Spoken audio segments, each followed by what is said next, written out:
Hello, everyone. Welcome back to the CDL podcast channel. In this episode of the podcast today, we got a pretty interesting one. We got loads of news topics. We had some planned out, and then a little bit before the podcast was about to get started recording, we had a couple rosters leaked or announced. We had some challengers rosters leaked. We had all kinds of news being leaked. We had Faze becoming publicly traded. All kinds of stuff to talk about in this episode, as well as a little bit of a debate segment. We picked out a couple topics after we get through the news. There's a boatload of news today, and we're going to get into a little bit of debate topics, kind of see where Kyle and I stand. And without further ado, we're going to get into it. Kyle, how you doing today? Doing pretty well. I've been just kind of waiting for more news to come out, and I don't know, it just seems like we're kind of getting down to the nitty-gritty, like we said, or like we're gonna cover, Vanguard's coming out real soon now, so we're gonna be able to 10 see days some. away. I know we're gonna be able to see some Yeah. gameplay and everything, so starting to get that excitement back up. Yeah, we're gonna get the day one GAs. It's probably gonna be 20 things GA'd by the end of the first 24 hours. I'm pretty excited because at this time of year, it's almost like I'm looking for things to pass the time until the new game comes out, because every day seems so much longer while you wait for it. Going on a little trip this weekend, so that'll hopefully help it come here faster than next Friday. It's here. But before we get into the news, if you guys are watching on YouTube, be sure to leave a like, comment, and subscribe in this video. Comment down below your thoughts. I've had a lot of new people commenting, and that's awesome to see. It's fun to talk with all you guys. If you guys have any ideas for potential questions, like we're going to do in our debate segment later in this episode, drop them down below. It's maybe something we'll read off in the next video and discuss, because we're always open to new suggestions. And if you're listening on the audio platforms, be sure to drop a follow on there and come check us out on YouTube. And I'm going to throw our Twitters in the link in the description, so you can go show the official podcast account some love, Kyle's account some love, and just keep supporting us however you can. We appreciate it. But I think we can get into the news right away. We've got a lot to talk about. We usually do like a little topic at the end. We went with a shorter topic towards the end after the news in this podcast, because there's actually just so much news to discuss. The first one, we mentioned a little bit already, is the Vanguard news dropping this Friday. How many hours are you planning to play when it drops, Kyle? It I'm not exactly sure if I'm gonna, be getting it opening day or what. I might wait to see, what the gameplay's like, and if there's a ranked. I'm not a big in the past few titles, I haven't been a big like camo prestige grinder. I really started kicking up my Cold War play once the League play dropped. Yep. But yeah, I mean, and then keeping up with all of the GAs and what the map set is and stuff. I really think having a ranked play would help me get on the game a lot faster. Oh, 100%. But I'll probably be watching some good amount of Twitch next weekend when it comes. Oh, I'm gonna be watching plenty of Twitch. I'm planning that whole weekend to just sink my teeth into the game, play so many hours. Usually, what I do, I have a little squad of friends I play with, and we're just gonna be grinding out pubs, basically learning how the game feels, the maps, and then I kind of hit that wall like you're talking about. A week or two in, I'm just kind of like, all right, I'm ready for ranked. I've been playing so much pubs. I've been playing pubs for 12 plus years. There's only so much you can play every year, and I'm just ready to get into fully ranked play. So hoping that drops right away, because I'm kind of in the same boat. I'm ready. I'm excited to play, but if we don't get a ranked play for a while, I'm gonna kind of be in that same lull. That's enough Vanguard talk. We'll wait till we get a big discussion on it once the game actually drops. We get our hands on it. We're able to watch some gameplay, kind of feel it out. But the first news we want to get into, a little bit of roster news. We kind of knew this was coming. Obviously, this isn't like some shock, but the New York Subliners roster was officially announced as the roster we expected: Crim, Clay, Hydra, and Neptune. You have any thoughts on the potential of this roster? Obviously, we've kind of had this roster in our mind, like I said, for a while, but any thoughts on the potential? I hope this will be what Clay wants finally, because it seemed like in New York, Cold War iteration, it seemed like he didn't really voice his concerns until like the game was already underway. So we were all kind of, at least I was under the impersonation or the impression that he like that was the squad that he wanted. He wanted like the young talent and stuff, and then finally we see all like he's yelling at the squad and in between rounds, and then he takes that step away, and it's like, oh man, maybe Clay didn't really want this roster. But now he gets another veteran like Krim coming into the squad, and he swaps out his other sub SMG for Neptune.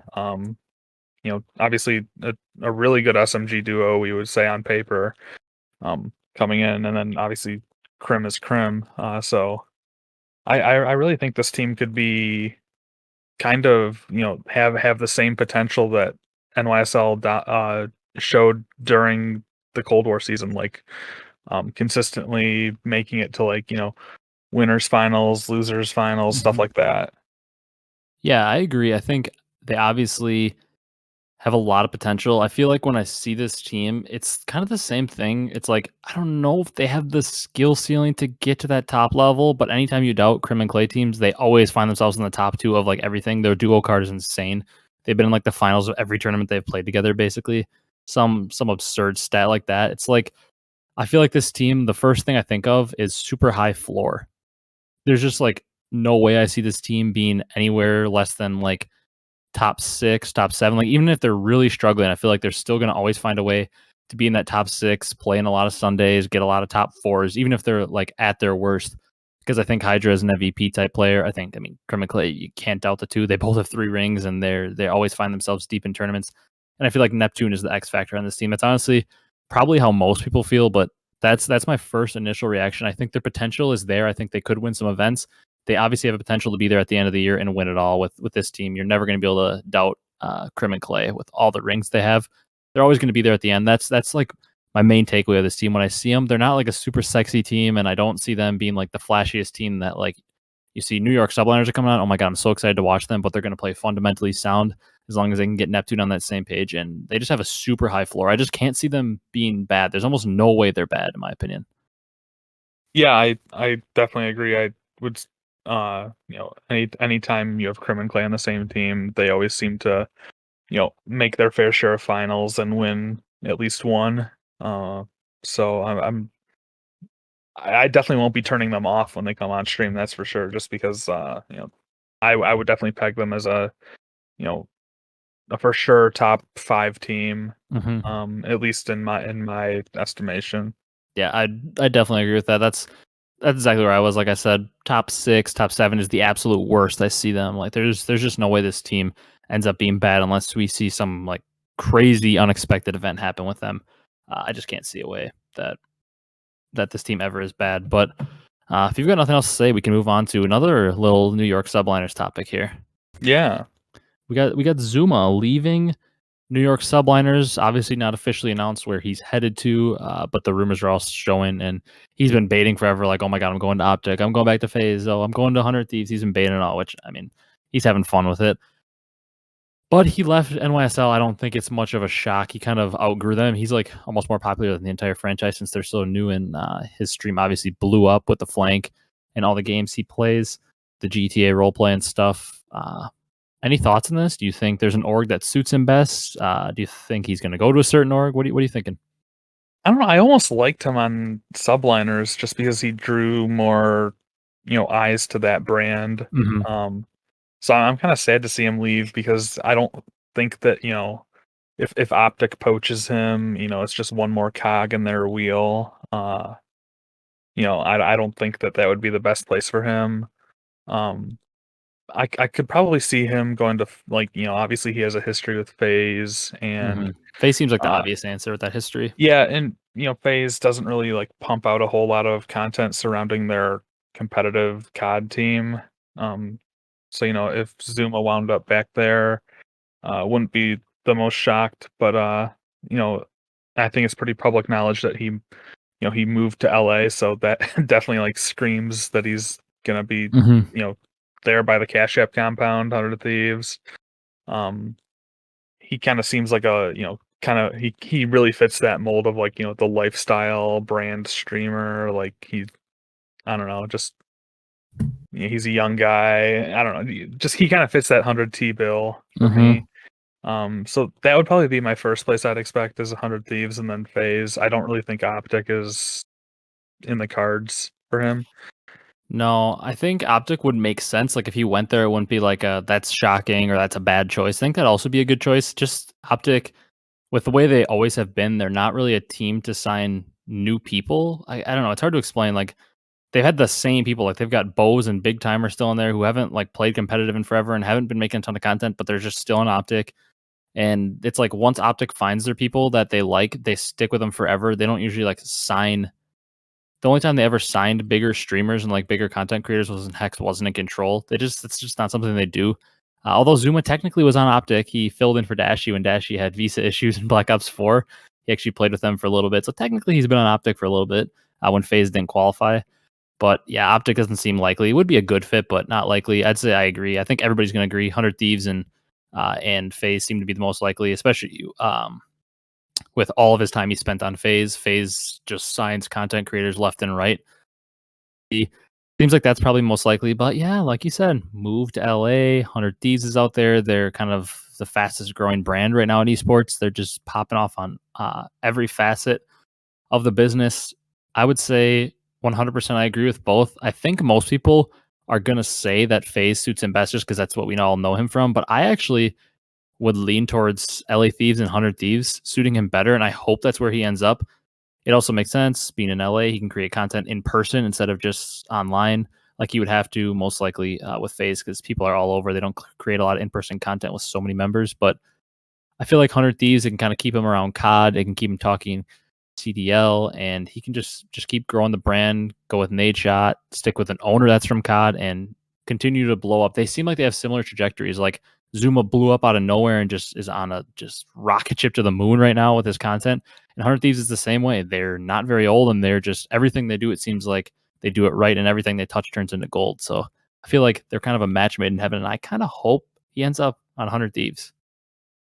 Yeah, I totally agree that that would probably be the best for him. The other point with Zoomaa signing for another org is like it seemed like, being a part of Subliners, he it didn't seem like it was invading the unbiased nature of the flank and like, what they were able to discuss. Like you even had Zoomaa Yeah, at like one point when the whole I believe it was when the whole Hook situation dropped, like, him and Ben were like on the phone and Ben was like, they don't want us to talk about it, and Zoomaa was like, I'm gonna be on, like I don't care. yeah, He was kind of like rebelling against like the establishment. So yeah, um yeah, I would just hope that, whatever org does take him on is willing to kind of have not a loose cannon, but somebody that's like not afraid to speak their mind and, cover topics and uh yeah. it isn't just going to be like a like cozy up to the org and say that you know their four players are the best four players in the game and nobody else comes close or something. Do you think it's 100% that he's going to sign with a team that has a CDL franchise? Like, I mean, I don't, unless something crazy happens, I don't think there's a way he signs with any other CDL team as a content creator besides Thieves or Faze, or I guess technically Optic if they're willing to sign him. I don't think there's any way he signs with any of the other 9 teams. So do you think there's a chance he signs with like a NRG or, I mean, I don't know that NRG is like the team I'm thinking of. That's the first org I thought of. That's technically out of COD if they're actually selling their spot. But like, do you think there's a chance he signs with a team that doesn't have a COD team? I don't see that happening just because when's the time that we see Zuma have the most viewers? It's when he's doing like an Yeah, emergency flank or something. The GTA roleplay and like that's all just stuff that you can't play Warzone like 24/7 to be honest, or you can't do Call of Duty all that. So I yeah, think that and that's a game that's been out forever and it still has a massive following. So um I think he'll definitely like be a COD centric streamer, or Mhm. be signed to an org that's pretty centered around Call of Duty. Yeah. I agree. I just didn't know if I mean, I feel like we're all assuming he's signing with like Thieves or Faze or the Dark Horse Optic, but like, there's also always that possibility that there's a team outside of esports that comes and offers him the bag. You got Tim the Tatman on Complexity now, and they could be getting into COD soon. Maybe they offer him the bag. You just never know. But kind of along the lines of Faze, you want to talk about our next little topic about Faze going public on the trade market, uh, Yeah, for what that sure. could do to other esports. I mean, I can just give a little piece of what I think because I haven't. I saw it today or yesterday, whenever it came out, that they were going to be publicly traded. I didn't like look much into when it's starting or how exactly it came about. So I'm a little bit ignorant on the topic, but I know obviously they're going to be a publicly traded company, and I believe they're the first esports team to do that I know of, at least.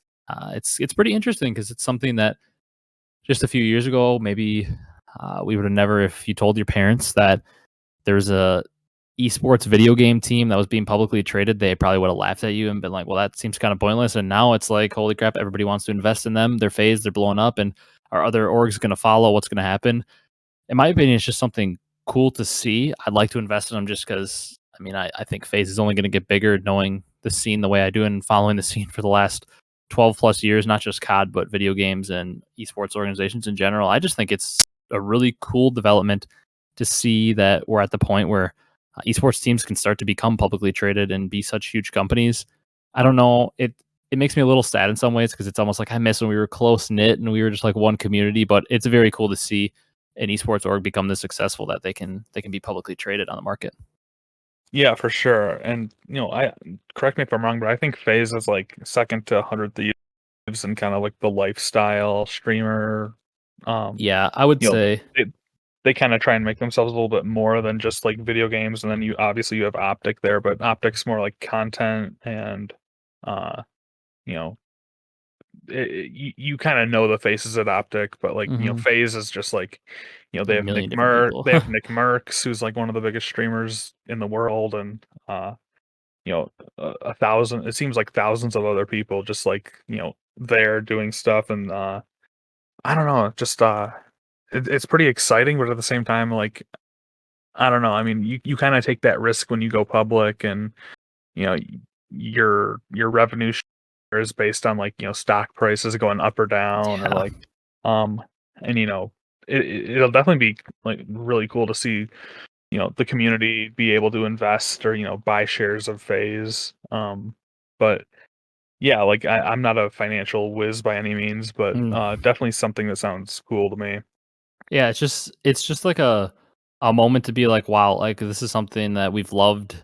Even if you're not like haven't been a big esports fan for long, even if you just like loved video games for a long time, it's just something that's kind of be like a cool like, wow, people hated on it forever, and now it's getting to the point where it's really in the mainstream media. It's being talked about on the public market. It's just kind of a cool thing, whether you like it or not. Like whether you're a fan of them going public or not. It's just kind of a cool thing to realize. Like, wow, we're at this point where it's even possible for an esports team to go public and for them to be met with a lot of people wanting to invest in them. It's just a really cool moment. Obviously, we'll see how it goes for them, and they're kind of going to be the blueprint, which that's not shocking because Faze has kind of been the blueprint for all steps. I mean, Optic and Faze were at about the same point when they were sniper clans.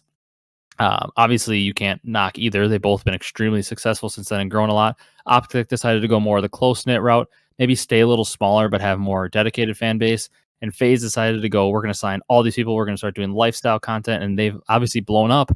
But you can see both models worked because Faze is globally huge and has all these fans. And on all different esports, all different video games, just lifestyle content in general. They aren't even fans of video games. They have just fans everywhere. And Optic, despite all those fans that Faze have, they still have the most in Call of Duty because they built that close, tight knit fan base. So it's cool to see Faze continues to be kind of the trailblazer for everything esports. And I'm excited to see if other teams follow and maybe kind of how big Faze can make this because it's something we've obviously never seen before. So we're kind of gonna have to watch it all unfold in front of our eyes and see how it goes. Yeah, for sure.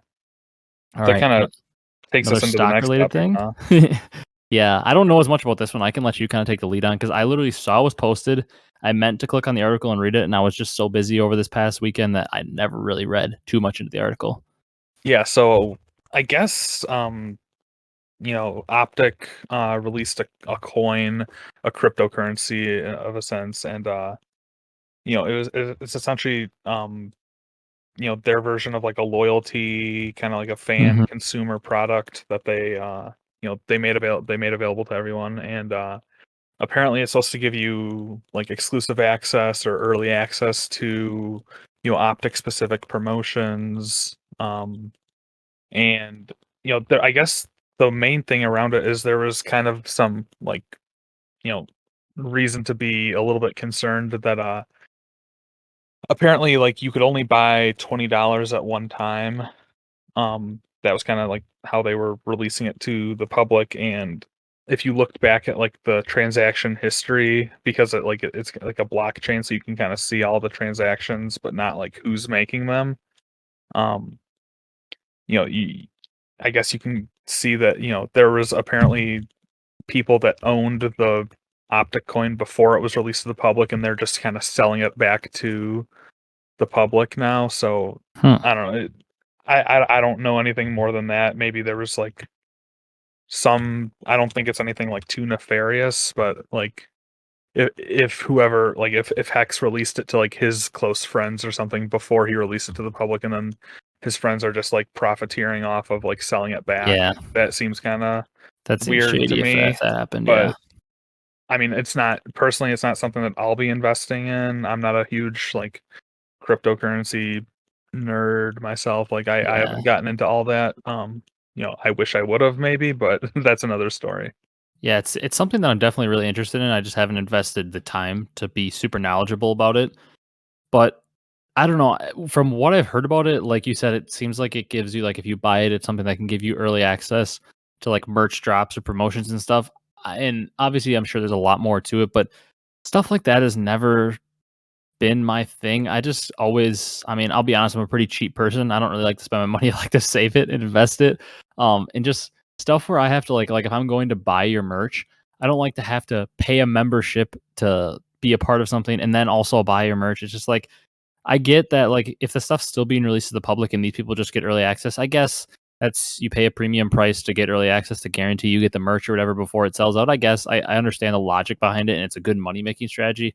I've just never been a fan of something that you purchase and it's like I'm purchasing a membership to therefore then purchase more stuff from you. It's like I'm already gonna give you my money and spend money on your clothes. Why do I have to pay extra money to have the right to purchase it? It's just I don't know. Stuff like that just seems like a money grab to me, but I'm sure there's a lot more to it. I need to read up more. Like I said, I can kind of plead ignorance on this one a little bit because I haven't really read enough about it to know the full picture. But when I hear stuff about buying memberships in order to buy more stuff from a person, it always is just something that I don't know. I'm just not a fan of. Like if I was to release my own merch and was blessed enough to have a following that people wanted to buy a bunch of merch from me, I would just like obviously there's going to be a price for the merch, but it would just be released straight up and you'd buy it and that'd be it. I wouldn't want all these extra fees involved because, I mean, I don't want to spend hundreds and hundreds of dollars when I buy an article of clothing or just piece of merch in general. So that was my first thought when I heard about it. But like I said, there's probably so much more involved that I might be wrong on that Hmm. because I haven't done my detailed research or anything on it. But I want to move on to our next little topic here, also kind of related to Optic.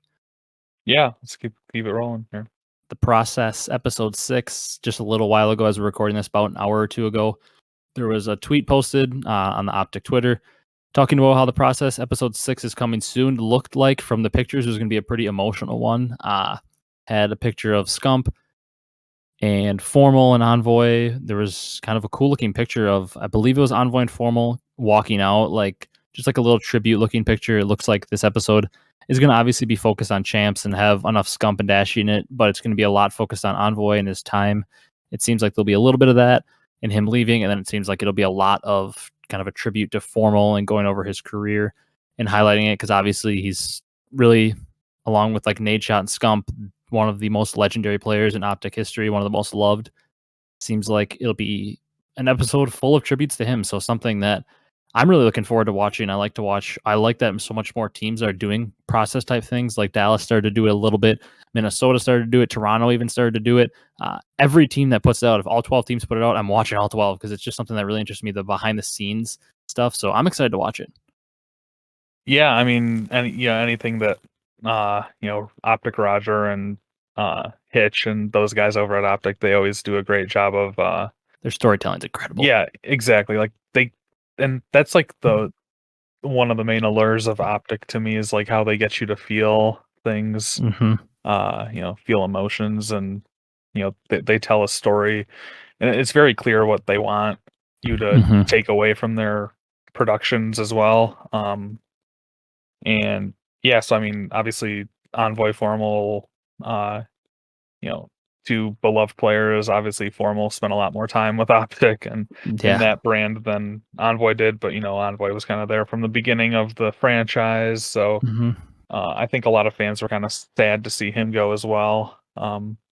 especially since he's going to like nade shot like Hex's direct competitor now that he's merging with allegedly merging with Envy and Astro. But yeah, I'm looking forward to watching it as well. I think it's appointment viewing for any Call of Duty fan, and like you said, I wish that a lot more teams would do kind of these like docu-series behind the scenes stuff. And hopefully teams kind of like not rip off what Optic's doing, but they use it as motivation, because I don't think it's like Optic doesn't have like a priority over making it's not a proprietary content of like making docu-series stuff. So I Yeah. definitely think there's room for other teams to do similar material. Oh, I wish all 12 would do it, because it would give you a great picture, and it would get more fans in those other teams. Like, it would give you a great picture on how all the stories are going for their season. And like we're going to talk about a little bit later, story arcs are what make teams remembered and loved. Like, people like to know the story of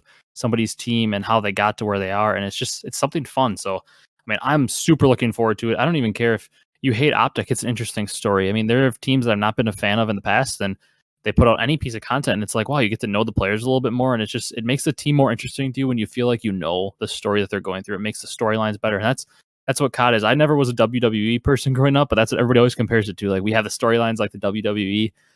It's just like the storylines are crazy. You just, when you think something's going to go one way, it always seems to go another way, and that's honestly one of the best parts about COD. It's sometimes more interesting than the gameplay is how the storylines are going. So interested to see that episode. Obviously, gonna be watching it the second it comes out, and I'm excited to see the tribute to Formal too. Because as I was getting into competitive COD, he was one of the best players. As I really started to like fall in love with it, I was always a fan, and then I really fell in love in the early Jetpack era, Black Ops 2. Ghost, I kind of fell off. That Jetpack era got me in love, and Formal was like the best player. So he was somebody that was so fun to watch. So maybe excited to see a little trip down memory lane of his past performances. But kind of moving on to a little bit more roster stuff. We've got the rumor rosters dropped today from CDL Intel. Crone, obviously, GOAT as usual, giving us some more intel bombs.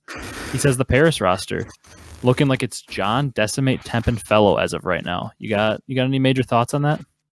Yeah, I was wondering where the AR is. Yeah, that was literally my first thought. Are we gonna have just like a AR by committee here? Because I mean, we definitely saw Temp running like the flex at Thieves when he was in his time there, and then I would say maybe Decimate or Fellow, because we know John's an SMG. Like, John's not gonna run an AR. No. So I'm just kind of curious there. Wondering who they're gonna pick up as their sub as well, just to see if maybe there's an AR in there, and then one of the players that's like one of these four will be on the bench to start. But yeah, kind of underwhelmed, but I guess that's what we'd expect from Barris. Oh, 100%. We expect to be underwhelmed by Paris, unfortunately. I literally, when you said about where's the AR, I thought of those kids that you see where they post like, why isn't this your roster? And they post like 4 ARs as the roster. Or like, why isn't this your roster? And it's like Simp, Abezy, Scump, and I don't know who's another sub, like Neptune or something. It's like, okay, yes, those 4 players individually, like when you look at them by themselves, they're disgustingly good players. But there's such a thing called team composition. You've got to have the right team and put together a team that makes sense. And these 4 players, I think, surprisingly, are better than the caliber of players I thought Paris would get. Like, John is an all-time great sub. I still think he can be very good. Decimate, I've never been a huge fan of. I think he's all right, but I think he's kind of underwhelming. He'd be the first person I'd replace for an AR. Temp, you obviously know what I think about Temp. I think he's a great player, and we've seen him at times be a top 3 player in a given game. Black Ops 4. I think that he has that potential still. And Fellow is a very good player. He's just not been put in great situations. I mean, he got put in a pretty good situation in Modern Warfare. I believe he won with Standy and that team and Nagafen and them. I believe he won Challengers Champs in Modern Warfare. Then he goes to Dallas, obviously kind of a bad situation. But that was my first thought. I agreed with you. There was kind of a list of players that weren't in the league to start the year that were kind of surprising. And there's a couple guys in there. Mohawk, everybody talked about him as a main AR. Tom Gravity, how long have we heard this guy's name as a top AR in Challengers? Like, seems like one of those guys. Hello, Aqua? I mean, like, we let him retire? To me, if Aqua was on this team over Decimate, I'd be in love with it. I would love Fellow is an extremely aggressive sub, and he could open up the map for John to be more of the slayer. Temp is an extremely aggressive flex that can help with your slaying, and Aqua heavy slaying AR. That just feels like the perfect team. Am I missing something or? No, I don't. We don't even know who's running the show over at Paris, I so think it's it's kind of Theory. all the same. I don't really understand. But it's not like this team would have been beating down the door to be like a top half team either. No. Just because of what Paris is, and unfortunately the spot they've kind of assumed within the franchise league now. But it probably came down to these players being offered, assuming the minimum, and then maybe they offered it up to a bunch of players, and some of these maybe some challengers players turned it down. I don't know. Like we don't know that story yet. Maybe. I don't Or know. I don't know. Maybe they're kind of banking on being the first guys picked up mid-season and not playing for the minimum or something. But who knows? Usually those we get at least a few challengers pickups when teams are kind of struggling. Yeah, You know, when I see this roster, I think Decimate's going to get replaced for an AR pretty quick. That's my initial reaction. I think he'll probably be the odd man out, get replaced for an AR pretty quick. I hope Aqua makes his return because I would love Aqua on this team. He'd give them that heavy slaying AR with a couple guys that have potential to slay. I actually think they could find themselves into battling for an 8 seed, which is something we haven't been able to say out of Paris because that'd be 4 very good, solid players. I could actually see a way that team could battle for a top 8, but the way they're constructed now, I think they're going to find themselves back in the bottom 4 if this roster ends up being true. I hope they rethink it and find any AR Tom Gravity. Like I said, we've been hearing about how good that guy is for forever. I would love to see him get a spot here because we don't know. I mean, he might be a great player. and like those new contracts that they announced, like the one that you can kind of wait and see how they played in the game Yeah, itself. Maybe they're waiting to see like what AR stands out, and then they're gonna just go poach that guy for minimum or something. I'm I pretty guess. sure. Yeah. I'm pretty sure anybody would take a salary, 50K salary over, grinding the passion pit. But I don't know. Um, I'd like to see at least one staple AR come into this team, and then, like you said, probably for SM8, you'd say it would be the odd man out. But yeah, those are my thoughts on Paris. Yeah. I'm ready to move on. This team just frustrated me because when I saw the 3 players and then I saw Decimate or any of them replaced for an AR, I was just disappointed. So I'm ready to move on to the other rumor roster that we basically predicted. I mean, who the 4th was going to be. I said it and I was pretty sure of it. You've got the 3 we heard of, Methods on the AR, Paul on the flex, Vivid on one of the subs, and then TJ as the other sub. It was predictable. Like I said, him being best friends with Methods. Honestly, not a world beater roster, but for what their options seem to be, I honestly think they constructed a good roster with a balance of, like we talked about in the last episode, personalities, following, as well as a team that's going to be able to compete. Obviously, we know that basically 10 rosters were constructed by the time this team even had a chance to be put together because with the whole sale going on from NRG and the whole transition, and they don't know who's running it, so they can't really offer contracts or figure out a roster. I feel like from what was left, like this is overall a pretty good roster. Do you agree? Yeah, I definitely. I don't really see a weak spot in the roster. Like I think we were saying that we wanted to see more from Paul X, just kind of because he was on that London team that didn't really get a lot of limelight, and then obviously Methods got benched really early on. So and then he kind of blew up streaming, so he wasn't really too he wasn't on my mind for like I was even wondering if he was going to come back to competing based on his like Twitch success. Um, and then Vivid and TJ Halley probably two of the better subs on the open market right now. I'm pretty happy with what they did, all things considered. Just have to wait and see how they perform in game.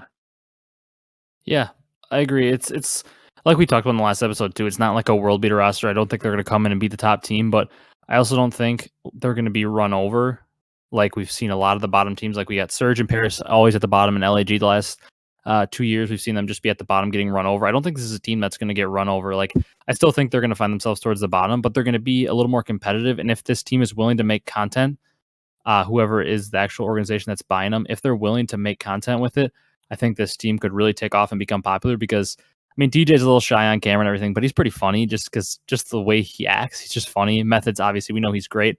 And I'd like to see Vivid and Paul develop their young players. It'd be great to develop them with a brand and get some star power with them. So I'm excited to see where this team could go. I'm a big Methods fan, always have been. I've also always been a big Teach fan. And this team is built with Methods and Teach as your kind of steady players, although Teach can be inconsistent. And then Paul and Vivid have some star potential. So I'm excited to see with what was left. I feel like they got a good roster. But we can move on to the next little topic if you're ready to. Yeah, let's keep going. Activision announced that the salary cap is going to be removed for the CDL and the Overwatch League. This is interesting. I guess I still don't really know the full details because we don't know contract details. Seems like it's a decent idea, but also seems like if you got teams like Paris that are still gonna pay the minimum, it is gonna make the league even more lopsided if they're just gonna pay 50K and other teams are offering 500K or something. I mean, who knows who's gonna offer that, but it seems like it could, just like in baseball, make a wider gap when you've got teams like my Brewers who can't spend any money and you got the Yankees who can spend $1 billion every year. Like, obviously, we're not talking that large scale in COD, but there could be a huge discrepancy on teams like LAG that have a ton of money and teams like Paris that have no money, and they could just be at a complete disadvantage now. So that's a little scary, but I don't mind it. Like, I don't think it's going to be super effective. Yeah, I think that the CDL still implement, like, it wasn't a hard salary cap. I think they still had like a luxury tax thing where like you would probably assume that teams like Optic and Faze were paying luxury taxes just based on where these guys were and what was what they were, just the amount of like star power. But obviously we don't know what the number is and what contracts look like, so it's kind of hard to say. And with there being only 12 teams, I definitely want to echo your point of like, what is it going to make the league more lopsided?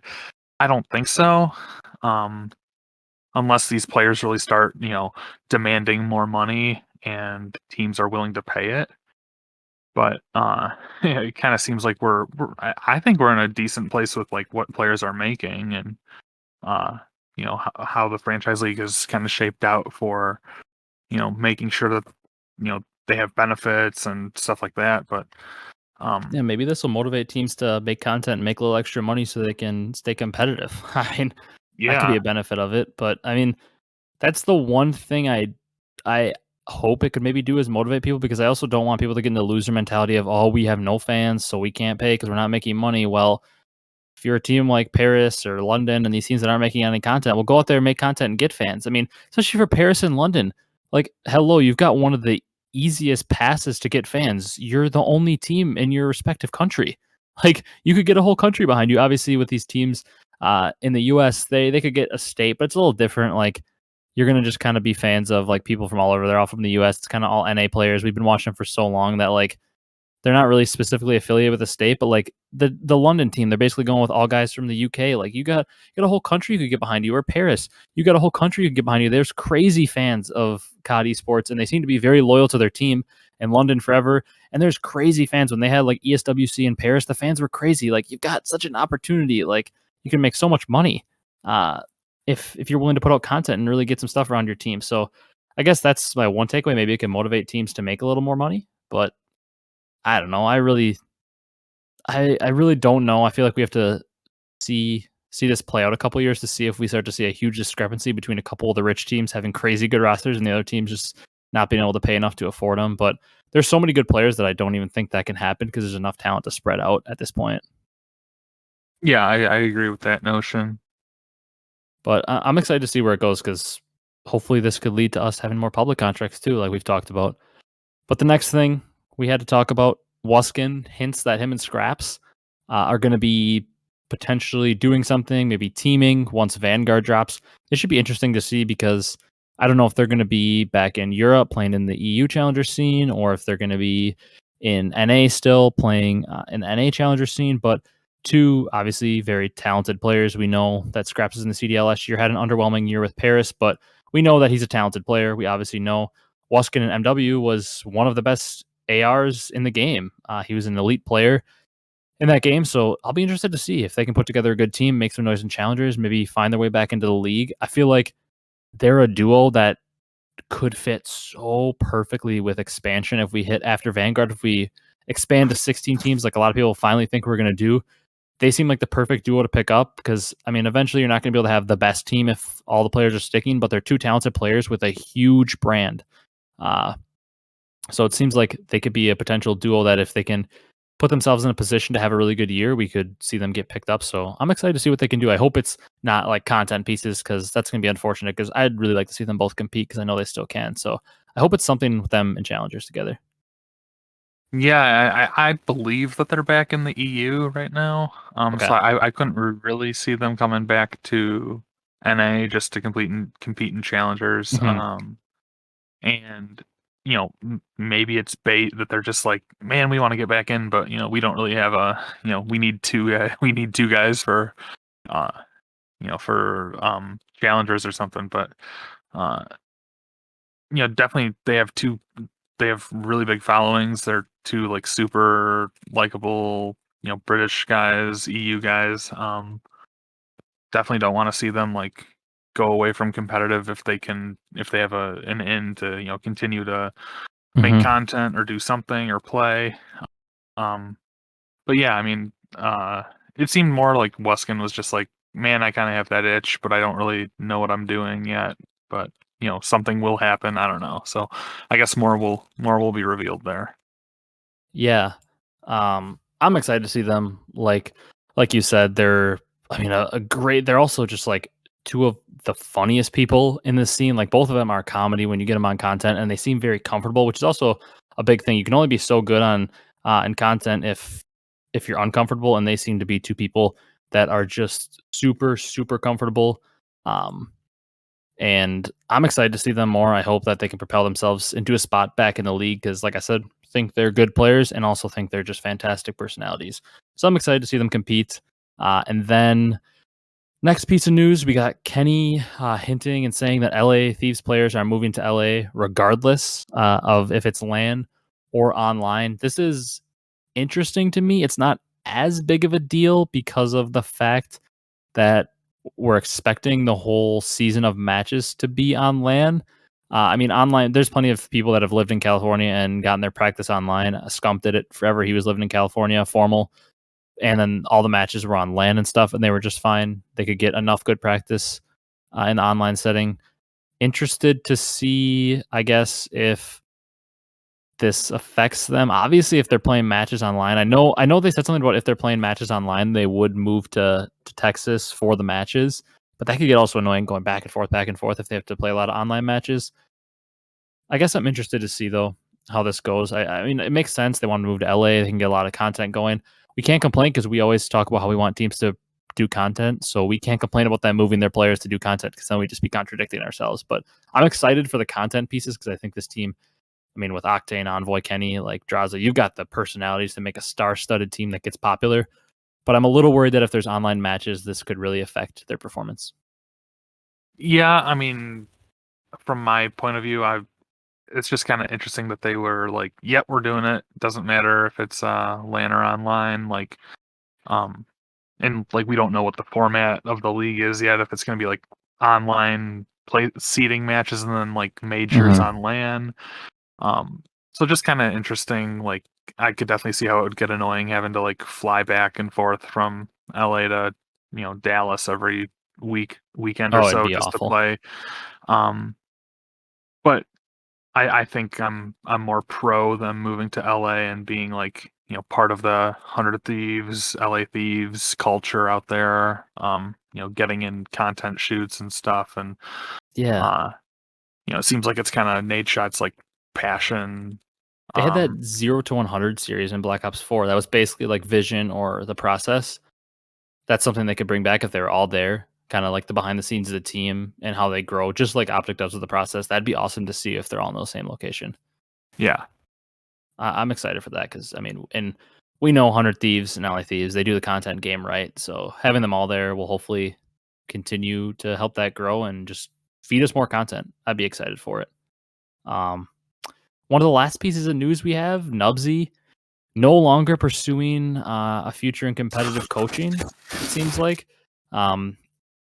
I guess this came as a little bit of a shock because it seems like overall he has a pretty decent, like a pretty decent support in the competitive community, I guess. Like I know he had 2 really horrible years with Surge, but I feel like the consensus among players is that he's a pretty good coach overall, and he knows what he's talking about, especially when it comes to search. So I'm surprised he wouldn't get another shot.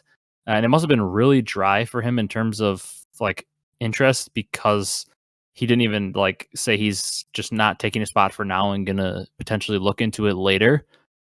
He's said he's basically just for now just no longer pursuing a future in competitive coaching, which is just crazy to think about because he's been a coach for the entire CDL tenure, the 2 years. Obviously, like I said, not a lot of success, but just crazy to see that he just decided to pack it all in together. Hope nothing but the best for him. I honestly hope he comes back to coaching because I think his reputation just kind of got absolutely destroyed by just a terrible team situation. So I hope he comes back. But you got any thoughts on this? Yeah, I thought it was kind of funny that I mean, first, like obviously, I kind of wanted Nubsy to stick around. I wanted him to get a coaching position to some degree, but I thought it was funny when they were like, "Oh, Octane squad wiped the original Surge squad from MW. You know, Karma's gone, Enable's gone, Slack's gone, App's gone." Uh, and Octane is now on 100 Thieves, so Octane kind of, and he always makes jokes about like he benched Enable like Mm-hmm. 5 million times, and and him and Nubsy seem to have a good working relationship on they kind of banter back and forth to each other on Twitter and stuff. So um, it's pretty funny, but yeah, it just kind of it's kind of to me I was like, man, this kind of provides a larger commentary on like uh what even one bad year can do for you, to your stock, to like what the scene thinks of you if you have like one bad year, and like what your future holds, your future opportunities, because obviously 2 like pretty terrible years coaching Surge. I don't know. I mean, you just kind of wish that that hadn't happened to a guy like Nubsy, because it seemed like it probably wasn't his fault. He I think he was doing the best he No. could. Um, but I guess the league writ large kind of devalued Nubsy pretty hard, and he obviously teams weren't lining up at the door to get him to come coach them. So um, yeah, just obviously, like you said, wish him the best, but kind of it is what it is. Yeah, it's unfortunate. That's also the unfortunate reality of having a more serious league and less spots and stuff is if you don't perform, you're not gonna continue to have a job, which is kind of relates to the whole like Seattle Surge being squad wiped because I mean, you look at the people that got squad wiped, like if you include Nubsy in there, the 4 players that have basically retired or aren't in the league anymore. Obviously, besides Octane, are 4 absolute legends. They're in everybody's top 30. 2 of them are in like everybody's top 10. You got Karma, obviously, in the discussion for being the greatest player of all time. You've got a guy like Enable, who's up there towards the top of being one of the best players. You even got a guy like Slack, who's maybe not right at the top, but he's in those top 30 lists every time too. Like he's a great player. And Apathy, another top 10 player, 2 rings. Like it's crazy that they all hit Surge and all were like, I mean, Karma was just coming off being on Optic and having like a ton of success. And Enable was just coming off a multi-championship year on 100 Thieves. Black was coming off a year with LG and BO4 where he won an event.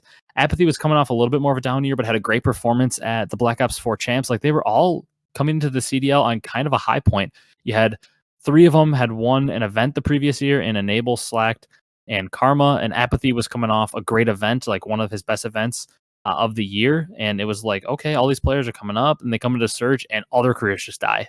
Just they're gonna need to be like a documentary on the first couple years of the Surge and how it was like the retirement home that killed all these goats. Like I can't even like think of a sports reference that could like come close to this, where you have like all the best players or some of the best players in their sport team up and they all just flop and end up being out of the league. Like it's an absurd story. Like we all kind of meme it and joke about it, which I mean it is a meme. It's kind of funny to talk about in a way, but like man, this needs to be a documentary. Talk about a content piece. Like what happened in Seattle? Like what was in the water? Why did it ruin every player? Yeah, for sure. Just I think you put it like a great way, like a retirement home. It just kind of like started dropping like flies one after the other. So Yeah, and it wasn't like they were old players that you kind of knew the time was coming. Like that makes it even crazier that they're all like goats of the scene and they're just gone.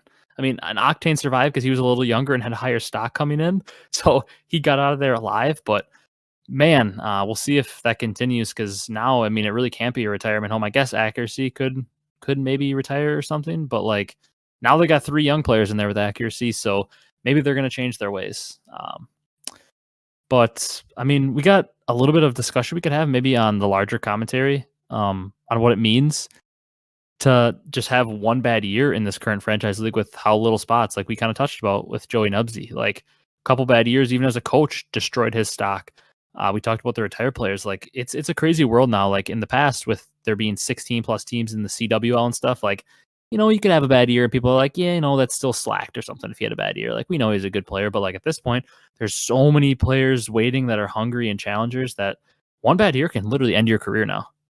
yeah, well, I mean, shoot, that kind of ties right into the next uh our kind of our last news bullet point, where CDL Intel, uh he had that tweet of all the players that started last year in Cold War but on a roster. Um, so I mean, if you want to read off some of those names. Yeah, this is absurd. Yeah, he tweeted at this point, it was about 3 hours ago. He tweeted and he said, players who are starting or who started during Cold War at some point that aren't on a starting or rumored roster heading into Vanguard. You've got Silly, Assault, Mental, Chino, Zap, Scraps, Classic, Fire, Pristini, Alex, Dylan, Shawnee, Parasite, Venom, Diamondcon, Slacked, and then players who retired: Formal, Apathy, Aqua, Looney, Zed. Like, those are some players that, I mean, maybe they aren't the best player ever, but those are some good players. I mean, Mental obviously struggle, but you got guys like, I mean, Assault and Silly both struggle, but Chino is a good player. Zap was pretty good last year. Scraps is good. Classic was great towards the end of the year. Pristini is very good. I mean, even Shawnee and Parasite and Venom, Slacked, these guys are good. Like all the players I named, these are good players, and they're just not even going to be on a roster. I Yeah, think that shows that, like we said, like one bad year can really just screw you over. Like those are some players that I 100% know can compete in the league and be on successful teams. It's just crazy that there's so little spots. yeah. You know, I think the names speak for themselves. Like you said, all of those guys probably could be on a mildly successful team at worst. You Yeah. have um like especially like guys like Pristini, Classic. hmm Uh, Even I don't. Venom. Yeah, Venom for sure. He was on that Thieves squad for a while. Like even with the retired players included in there, like you can make a couple good teams. Like we could build a couple teams. We could get Formal and Aqua as our ARs, even Chino as an AR.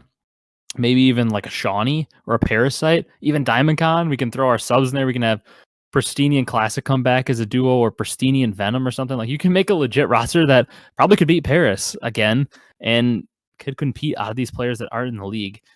And I mean, kind of the turnover to go with that in the tweet as well. Players set to make their professional debut during Vanguard, just the players that are already rumored to be on rosters. Who knows? There's probably going to be more people picked up midseason, but Sib, Pred, Nasty, Dave Petty, Gizmo, and then substitutes like Hixie and Yeez could potentially be, and then there could possibly be more substitutes that are looking to get in, or more people that are picked up. So that's a pretty crazy list, and I mean, I'm excited to see the new players, but man, it's just a little bit sad to see all these players that we know can still compete be gone. So I'm really hoping that expansion hits soon because all these players could find their way back into the league. And I think it helps to have a mix of the new faces and also the old faces to kind of keep the popularity. But it's just crazy to read that tweet. It's like, wow, there are that many good players that are just gone because of the way the league is formatted now. Yeah, I mean, just hope that some of them get another chance. But the way the league's been going, who knows? Oh yeah, I mean, the way the league's been going, we might have another 10 retirements after this year when we might be completely on all new players.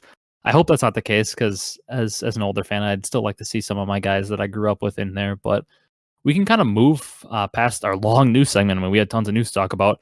We can go on to this little mini debate segment that we kind of made up with a couple topics. Got some off Reddit, kind of brainstorm some up. This isn't going to be as long as our normal end topics, which end up being like a majority of the podcast because we obviously took a lot on the news, but got a couple topics we're just gonna discuss. I thought about maybe making this like we each were forced to take a side, but I never think when you do debates like that where you're forced to take a side that you don't believe in. I mean, maybe for school it's a good exercise, but when you're actually talking about stuff you're passionate about, I think it's better just take the side you believe in. If we happen to be on the same side, we can kind of reiterate why we believe that to be the case. But got a couple debate topics here. First one, should teams be required to make content? Should the players be required to make content? Kind of in the same train of thought. I heard Crimsisk talking a lot about how he thought that should be the case. Just kind of wanted to get your thoughts on that. What do you think? Like, obviously, I don't think it should be like players. You have to upload 5 videos a week. They must be this content because then people aren't going to be passionate about it and it's just not going to work. But I do think there should be some requirement on like teams. You've got to post a video a week. I mean, at the very least, and maybe you give them slight incentives or bonuses. They don't have to be financial, but maybe there's some bonus they get for producing more content. And I don't know. It feels like there should be an incentive-based system where maybe if we get to the point where we have alpha and bravo streams and stuff like you talked about in the last format, maybe you get more alpha time if you post more content.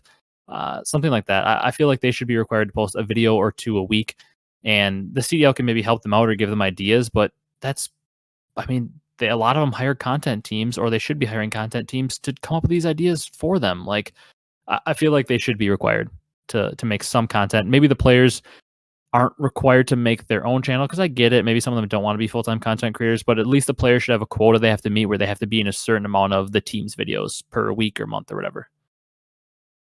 Yeah, I definitely agree with that point about teams should be making content, players should be making content. Do I think it's required? That's kind of tough. I would kind of lean no. I don't want to see content just for content's sake. I want to see Yeah. content because teams want to make it. Mm-hmm. That's where my You know, battle is too. one of my thoughts is like, why don't teams agree to stream 1 scrim a week? And like, both teams would agree. So like, let's say like we have a like London versus NYSL or something, and both coaches are agreeable, and like, so everyone's gonna stream that scrim or something. So like, I don't know, just like along the whole thing of like, you don't want to be selling out your strats and stuff like that.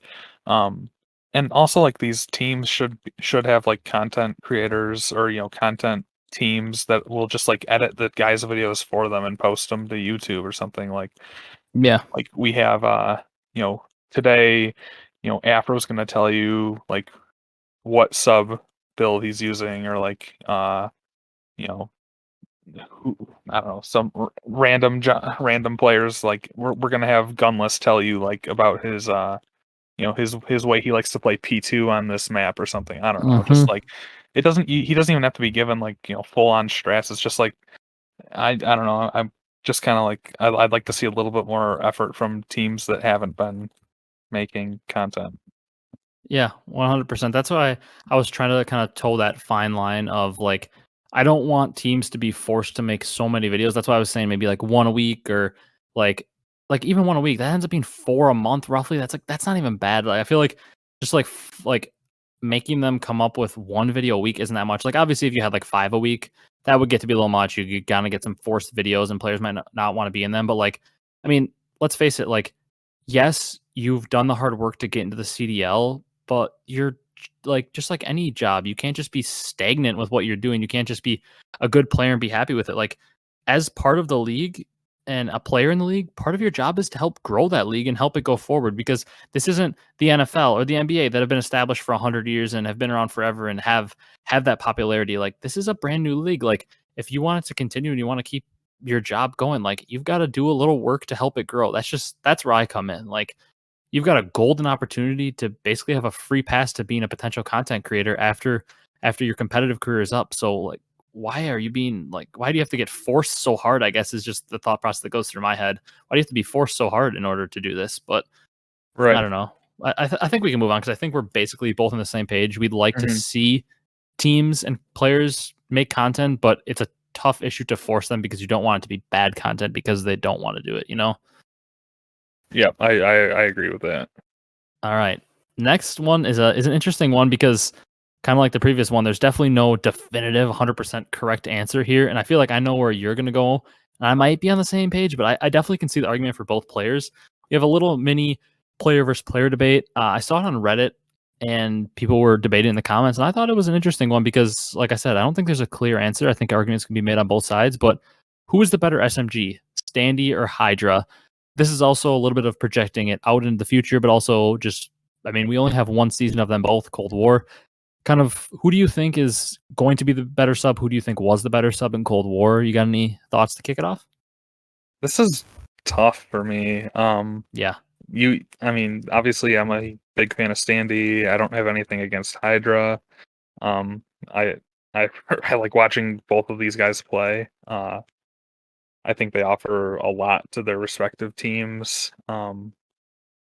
I don't know. I'm kind of looking at their career stats, and they're pretty equitable. I mean, I guess Hydra has a little bit higher of a KD. Um, Mhm. but I don't know if KD really means everything. Obviously, it's a good benchmark. Um, I don't know. I'll probably stand my ground and say it's Standy. Yeah, I'm looking at. I have like their breaking point, their like career, like overall all time stats pulled up, and yeah, like you said, Standy overall in his career is at a 1.07 KD. Hydra's at a 1.1 on the dot, with Standy with about 500 each more kills and deaths. They're basically, I mean, that zero point zero 0.03 difference with that many kills, it's not really that big of a difference. I'd say roughly their overall KD is the same.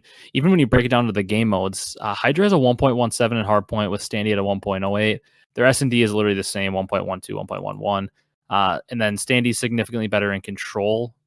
Paco's at a 0.97, Standy's at a 1.03. So they have their differences in each respawn, but overall, like numbers wise, they're roughly the same.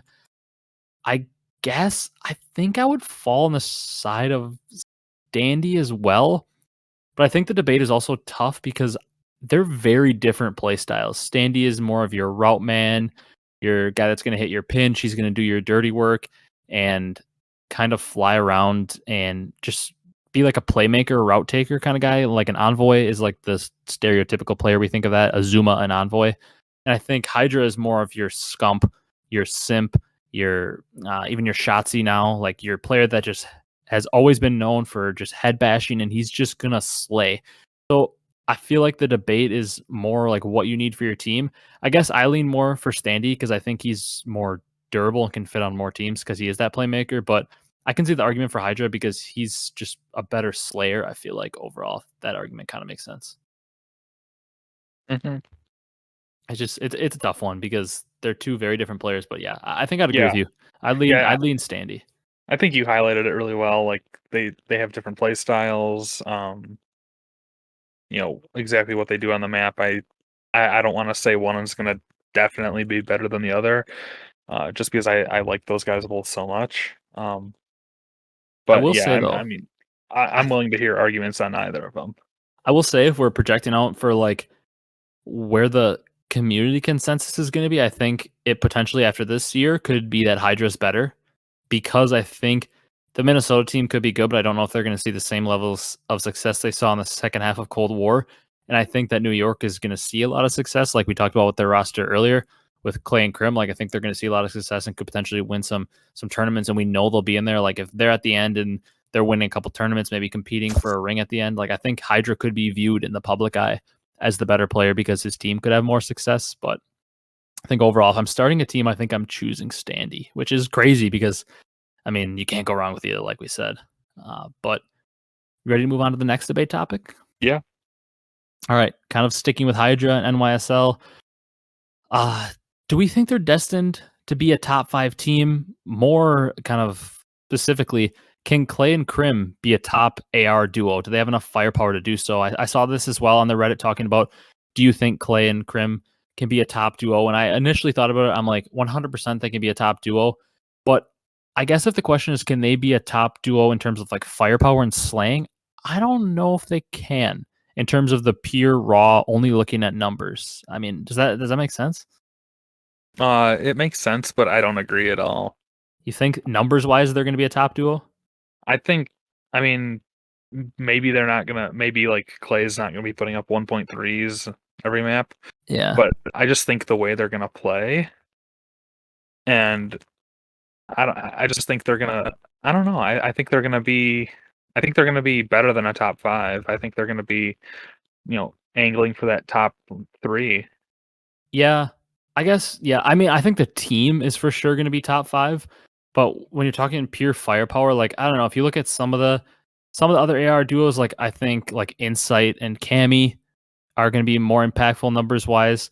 I think that Dashi and Illy could be more impactful numbers wise. I think who's it on Thieves? Octane and Kenny could be more impactful. That's 3 teams. I think Arcitys and Cellium, that's 4. I even think Gunless and Slasher could potentially be more impactful, just purely numbers wise.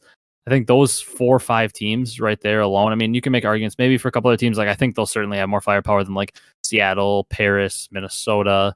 Um, Even the 2 rumored rosters of the new teams with Washington and London and Florida and all them, like I definitely think they're going to be like top 6 in terms of firepower. But I don't know, like just purely stats and like if I go into a game and it's like talent versus talent, I don't know that they can stack up as well with those. But I do think overall, like it's going to be such a small margin that when it comes down to the plays they're making, they're going to end up being a top 4 duo, top 4, top 3 AR duo because well, they're going to keep up in slaying. They might not be the best slayers, but they're going to make up for it in the plays they make on the map. I guess I feel like we're almost on different points of the argument. You're saying just like overall they're going to be top 3, no doubt, and I'm agreeing with that. But I don't know firepower wise. Like I feel like they're going to need to rely on Neptune and Hydra. They're going to need to rely on their sub duo a little more than a couple of the other teams are. Mm-hmm. Yeah, I mean, I don't know. Like you listed off a bunch of great AR duos. I just don't think it's fair to write off Clay and Crim just Oh, based definitely on not. the results they've had in their careers. And, we definitely saw Clay hit heights that we didn't think was possible. Um, for being such a seasoned veteran player in the league. But yeah, I think anything's possible for these guys. So do I. I think it'll be an interesting one as the season goes on too, because I guess I don't think I'm as high on them as a duo as you are. I'm high on the team overall, but I think the team is maybe going to be extremely successful because of the play of Neptune and Hydra, and then Clay and Crim more doing their jobs and letting those 2 be the superstars. I feel like is where I think the success of the team is going to come from. I think they're going to be super successful regardless because that's just what Clay and Crim do. Whatever team they're on, they find a way to make it successful. So them together is just doubling that effect. But I do think the success of this team might come more from the sub duo. But then you get into the debate of are they a top sub duo, because the sub duos are even more ridiculous than the AR ones in the league. But I mean, another thing we're not even talking about is are they going to be an AR duo? Like the meta could be 3 subs and we're going to have Crim on a sub, and that could be a whole nother debate then. But I think we're basically on the same page in this one too. I think we both agree they're going to be top 5 for sure, and could even crack that top 3. Mm-hmm. The next one's an interesting one because I'm excited to see where you go, because we have an overall, like we've talked about it a few times, we have an overall kind of different perspective on the COD scene. Me being in it a little earlier, you arriving a little later. I feel like we could have very different answers for this. So I don't know. I feel like I have a pretty stereotypical one, but it's just been my favorite. If you want to go first with yours. It's the best story arc in COD history. What you believe. So this one is obviously there's no right or wrong answer because it's your opinion on what your favorite story arc is. I'm gonna say my favorite story arc. And this did happen before my time. But it's kind of persisted into um me coming into the scene and uh becoming a fan. I'm gonna say Nade Shot. Um, Okay. Stepping away from Optic. A lot of people still meme him to into this very day for using the HBR, all this stuff. He Mm-hmm. kind of, I mean, maybe he gets a little bit disrespected as a player just because of like that He scene does. and stuff. But Nade Shot was like a guy like when I was first coming into Call of Duty, just in general, like back in like the COD 4, Modern Warfare 2. Like he was a guy that I definitely like knew of. I would probably say I watched some of his videos, although I don't really remember. I'm sure you did. Um, yeah, yeah, for sure.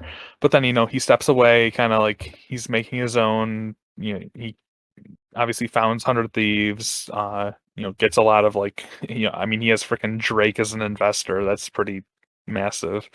And then comes back into uh the scene most prominently in Black Ops 4 with that, Octane, Kenny, Slasher, Priesta, and the fifth.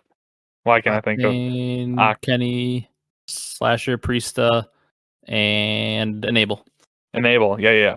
I mean, with that team, and obviously they went back-to-back events, and then he's not able to get into the first year of franchising, and then obviously Cold War, he buys out the OGLA spot from Immortals, and now he's making a name for himself in all esports. But I think that would be my favorite story arc in COD history. Yeah, that is definitely one of the best ones for sure. It's actually both Nate Shot definitely overlaps into my favorite story arc. I think it's a lot of people's, but my favorite story arc of all time is the hero and the villain. Hecz and Optic is 100% my favorite because it's just poetic how it always happened. It just always repeatedly happened. They matched up in the biggest tournaments and the biggest moments always, and it was always a back and forth. There wasn't one that really came out all the time, but it seemed like every time Optic was the favorite, there was one thing that stood in their way, and it was Hecz, and the dude just always got it done. It's like one of those stories because it was always also awesome because like a lot of players, if they beat a team like Optic and then all you hear is the boos and the boos and the boos and people are just like booing them like crazy, it's like they'd almost get down on it. But Hecz was one of those guys that truly fed off of it. Like he heard the boo, like he loved it. Like he liked it more than the cheers. And that's like kind of psychotic if you think about it a little bit, but also just like super cool in a way. Like, I mean, Black Ops 2, you got the nade shot pushing Hecz after they win an event, which kind of starts it all. Going into Ghost, that team absolutely dominates. Optic was the only team that really gave them a scare at all in Ghost Champs on their dominant run. I believe it was something like Optic won the map 1, and then they should have won the map 2 or something, and then that's when Nate and Embos went like 4-20, both of them, and they choked it away, and Hecz beats them. Then you go into Advanced Warfare. Optic is maybe the favorite team, like the most heavily favored team ever going into any COD event at the time, going into the AW champs, and then they get knocked out in 7th place. And who knocks them out? Hecz on an underdog team with Parasite and Enable and another AR Slasher on Faze Red. They knock out Optic, who is like the heaviest favorite of all time. And of course, it's Hecz coming out of nowhere to beat them. Then you go to Black Ops 3. Hecz is on a terrible team all year. Who's the favorite going into champs? Both Optic and Envy. Who knocks them out in 7th? Again, for the second straight year, it's Hecz. And it's like, God, these guys can never beat Hecz. Then they go to IW, and Optic finally wins it all. I don't believe they played Hecz at all, but then they kind of get their revenge. And then all of a sudden, it's like, wow, Optic won. Here they go. They get to World War II. They're playing the EG team with Hecz. All they have to do is win one single map. They can lose 3-1, and they make it out of pools, and they get 3-0'd by Hecz to knock them out of the tournament. It's just like, it persists always. It's just always Hecz versus Optic. It was always the storyline. Like everybody was cheering against Hecz, and he didn't care. He always got it done. It's like that classic hero villain story, and it's by far my favorite. But you got any honorable mentions? I kind of drawing it back to when I first started coming into competitive. And definitely the Major 5. Oh yeah, Minnesota reverse sweeping Toronto Ultra in the final, coming back down from 4 maps to 0, and then rattling off 5 in a row to win Major 5. Just who knows what would have happened with that team if they had not pulled it off. If they had gotten like 5-0'd in the final, would that have chalked the whole team, and that team would be non-existent now, or you'd see players off wherever on other teams. That's definitely a big one. I think Faze rattling off an insanely impressive Cold War season, winning champs and winning 3 majors to boot with that. Definitely pretty freaking epic as well. Maybe in the Modern Warfare scene, I don't know. I don't really know if I have a big one, just because that whole year was kind of bad with the game didn't help, and then obviously everything moving online was pretty big. To detract from all of the scenes that could have been. Maybe the beginning of that, like the post Crim Optic or Huntsman at the time with with Scump and Formal kind of like giving him crap across the stage, and he Krim kind of turned into the villain after Black Ops 4. Took on Hecz role. I still think that's a pretty big story in itself, and that kind of spurred the whole like, can Scump and Krim ever bury the hatchet, and like Scump wasn't invited to the wedding and all this stuff like that. But that kind of goes away from Call of Duty. That kind of that pervades into their personal lives. But I definitely, I don't know if those are the biggest storylines in Call of Duty history, but for me, those are like pretty large overarching narratives that I've had since I came into the scene. Yeah, I have one honorable mention. Those are definitely great ones. Especially that's one I didn't actually think of, but it's a fantastic call out. The Krim kind of taking on the Hecz role and becoming the villain. That's a storyline that's still developing, obviously, and maybe could develop even more this year after he kind of gets kicked off his world championship team and has a little more bad blood. That is one that I definitely would like to see develop more. I think it could get to that Hecz level. The other one I think that you'll really appreciate is because I think he's one of your favorite players is the Clayster storyline. With him being a very good player in Black Ops 2 and Ghost, winning tons of events. In AW, he wins champs, wins tons of events. And then I believe he wins a couple events with Faze as well. And then he won an event in AW with Faze. And then he went the rest of AW without winning, all of Black Ops 3, all of IW, all of World War 2 without winning. And it was like a streak of, it was over 3 years Clay went without winning. And at the time, in that 3-year drought, he only had the one ring from AW and then a handful of other championships, but he was nowhere near viewed as one of the greatest players of all time. He was one of the most popular, but he was another one of those guys that was in the category of a few wins in a ring, a very good player, definitely a top 30, top 20 player. And then he gets himself on that United team. Everything is a mess. He considers, like he said, he was in the low point, like thinking the end might be soon, retirement might be soon. And then he wins that event back to back with United, wins a ring. Then obviously the next year wins another ring. And like, that's one of the best storylines of all time to me too. Like the resilience of a guy, especially the oldest player in the league, getting way up there in age and could easily just be like, yeah, I'm too old, can't compete anymore. And instead, after like the 1300 or whatever, like 3-4 year drought from AW to Black Ops 4, he wins a couple events and then wins 2 rings. I mean, when he was like on the verge of going 4 years or whatever without winning, I bet you he could have never imagined that he was going to get 2 more rings. Like that's also one of the best like feel good story arcs in my opinion. Yeah, I mean, I definitely, Clay is one of my, more respected, personalities in the scene, just like based on who he is and everything. But yeah, I think that's, talk about a guy that's been around for since day one. Resilience. Yeah. I mean, there's a lot of players. I can imagine the mental state he had to be in. It'd be pretty easy to give up if you're getting older, because then everybody tells you, you're older, you can't hang as much, and you've had a lot of talented teams, and you've gone over 3 years without winning after being on the top. That could get so frustrating and just make you want to quit in itself. So that's also one of the best storylines. We've got one more debate topic though before we kind of wrap things up, and this is an interesting one because there's a lot of options you could go with. I feel like, which is maybe not something you would think, but what team right now out of the rumored rosters, now that we've technically got all 12 either confirmed or rumored? I mean, I don't think the 2 rumored rosters are going to be your pick. If they are, that's a hot take. But what team right now would be your number 1 pick if you just got 1 pick to dethrone Faze? Who would it be?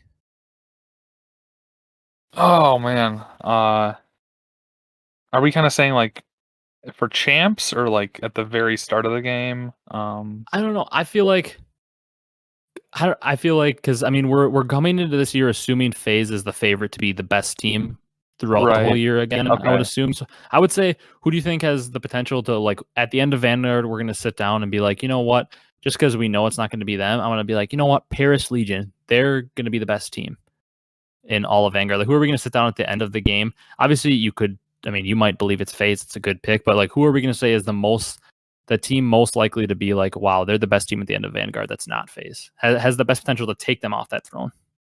Jeez. I mean, I feel like we don't have to just say our team right away. I feel Yeah. like we've got. I mean, I think London is going to be a very good team this year, but I don't think they're going to be on that level. I think they're going to Right. surprise. So I think we can kind of eliminate them. I don't think Florida is going to get there. I don't think Paris or Seattle are going to get there. I don't No. think that rumored Washington roster is going to get there. I let me know if you agree with this, but I think the teams you can narrow it down to would be I really don't know if Rocker can get there. I think they could be a team that could win an event, but I don't know if we're gonna look back at the year and say they were the best team the whole year. Do you agree with that, or would you maybe throw them in there? I mean, to say dethrone Faze is the best team in the game, I would probably have to eliminate them. Yeah, I think they could be a team that could maybe sneak an event if it's the same format or be very competitive. But overall, best team in the year, I don't see them winning 3 events or something like Faze. I mean, I guess I would cut it down to the teams that I think. I mean, you might have different options, but my teams that I would list as my potential would be in no order: Gorillas, Optic, Thieves, Subliners, and Ultra would be like my 5 teams that I'd be picking from. Yeah. Are there any of those that you'd eliminate out? No, not offhand. I would probably hot take and say Subliners.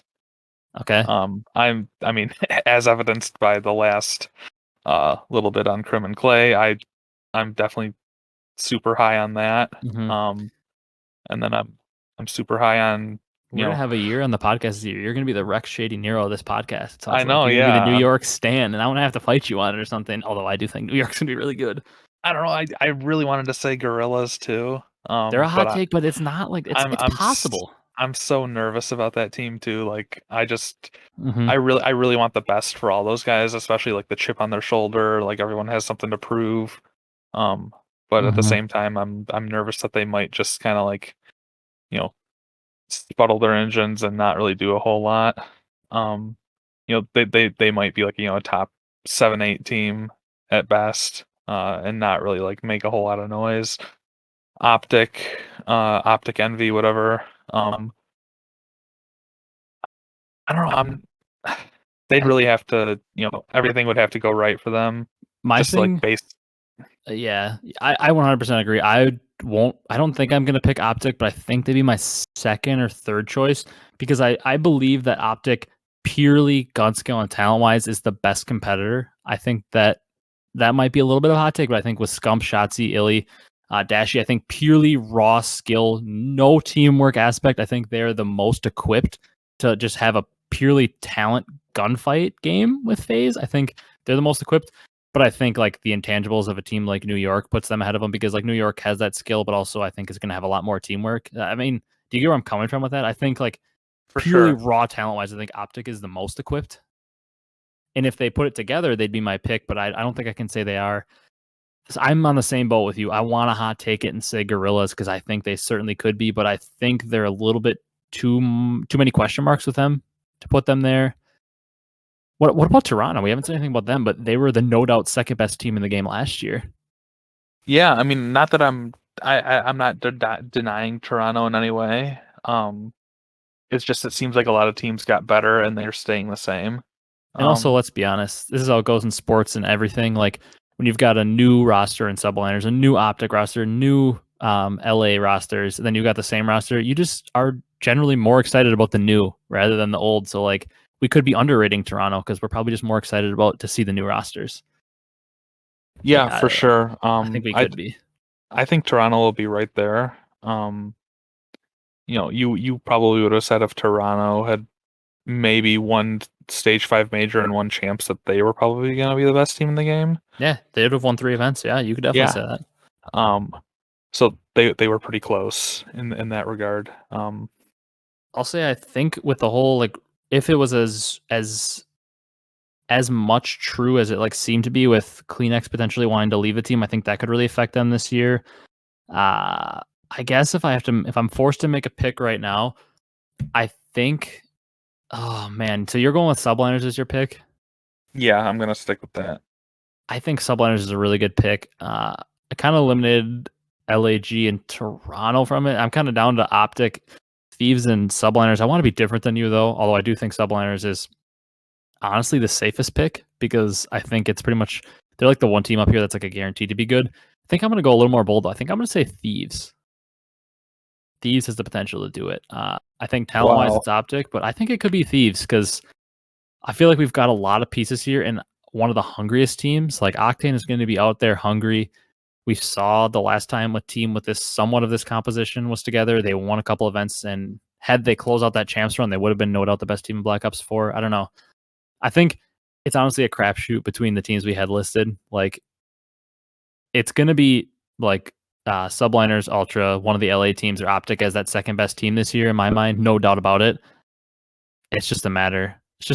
I really want to pick Optic, but I'm gonna go Thieves as my pick. But to be honest, I have about a 1% confidence level in that because I think you might have made the right pick, but I wanted to be different. Yeah, I mean, I think any of those teams are capable. I hope it's But as much of a struggle for that 2 spot as we have to pick it too, or who we think right, has the most likely to dethrone it, because it'll be a fun year if it is. yeah, no doubt, no doubt. It'll be a fun year to see. I mean, if New York and Toronto and the LA teams and Optic, and then even your dark horses like your Londons and your Minnesotas, your Seattles are in there, we're going to be in for a really, really, really fun year. You got anything else to say on that before we kind of get into our little segment and wrap it up? No, I'm all ready. All right, you got a down bad sports moment of the week. We're kind of starting to make this a little bit of a regular thing. Obviously, I had some tweets last night. I was hyped about the Colts game, so not too much negative happening in my sports world. Yeah, I've got two quick ones. Number one, Lions matched up against their old franchise quarterback Matt Yeah, Stafford, now on the LA Rams, and it was actually a pretty close game. I think both teams were kind of playing down, um, you know, to each other's level. But Rams ended up winning. Lions moved to 0-7 on the year. They're definitely just like they have no business winning any games now. They're should probably just tank for a draft pick, in my opinion. Um, but like I said, I'm giving our head coach Dan Campbell. I'm giving him three years of carte blanche before I get mad. So I'm not even really mad. I'm just kind of like this is expected. not mad, just Uh, disappointed. yeah, exactly. Another one. I know we have a few EU UK listeners. I was watching soccer on Sunday morning and I saw Manchester United got beat 5-0 by Liverpool. Um, two really big teams in the Premier League, and Did see Manchester this. United now has Ronaldo on the team. They're kind of That's right. they should be expected to be a top tier team, but then they go out and got beat 5-0 at home. Just really tough scenes for anyone that's a Man U supporter. I'm kind of unbiased in my Premier League you know allegiances, and then also the same day, I guess this is my third down bad. Lewis Hamilton got beat in the F1 race. He's a F1 racer from the UK. He got beat by Max Verstappen. I'm not a big F1 guy, but just another down bad day for UK. Sorry guys, I know we have a few UK listeners. So yeah, but those are my I guess three. I'm sorry, I kind of cheated there by taking three. Nah, that's fine. Isn't Mo Salah on Liverpool? Yep. And he had like a hat trick or something. Yeah. See, my soccer knowledge is not that great. I really like watching international play. I like watching the USA, even though they suck. But I have one of my best friends in the world played soccer his whole life, so I play FIFA with him. That's about where my knowledge extends from, is FIFA and seeing players on there. So I know a little bit about where people play, but I mean, I don't know nearly as much as I'm sure a lot of our listeners and you do. But I actually I have a 100. I can't believe I didn't think of this. Um, I'm headed to the Colts game this weekend, and I had plans. I mean, this is kind of like a graduation, like celebration, college graduation trip. I'm going with my dad to the Colts game this weekend, and gonna buy. I mean, obviously, being in Wisconsin, there's not a lot of Colts merch around here unless I want to order online, and kind of gonna do a little shopping spree, buy myself a bunch of Colts clothes and stuff because I don't really have a ton. Because a lot of it's from when I was younger. And I've outgrown a lot of it, but I was going to buy myself a Julian Blackmon jersey. He is like my favorite player on the Colts, and he ruptured his Achilles this week. Second one of his career. He had one in college that affected his draft stock coming in. And if any of you listeners or Kyle, you remember Bob Sanders was on the Colts kind of in the early 2000s in the Peyton Manning era, helped us win a Super Bowl. One of the most just played with just no care in the world and flew around the field. That's exactly how Julian Blackmon played. I think he was developing into one of the best safeties in the league. And he went down, not even in a game, he went down in practice this week with a torn Achilles. So I was really sad when that happened because he is one of my favorite players in the NFL and was really coming into his own this year and helping the Colts defense, who's number one in takeaways so far this year. And he had a couple. He forced the fumble on that big play against Lamar in the Monday night game. He's just developing big time. So I'm sad to see him gone because a second Achilles tear before you're 25 could be threatening to the career, and he's one of my favorite players. So that is definitely my down bad moment. Yeah, I mean, It seems like there's been so many injuries in the NFL this year. Like you have so many guys on IR.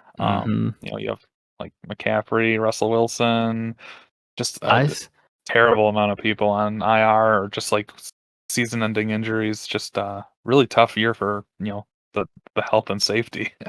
I saw a stat, and I feel like it was a little inaccurate, but I'm pretty sure it said something, and don't quote me on the number exactly, but I'm pretty sure it said something like 15 or 16 of the 22 Colts starters that were like projected to be starters to go into the year have missed a game, at least one game, like something absurd. And that doesn't just trickle to only the Colts. They're 100% along with like the Ravens, the most injured team in the NFL this year, but it is absurd. I've seen so many Lions players go down with season-ending injuries too. Like you said, the injuries this year are absurd.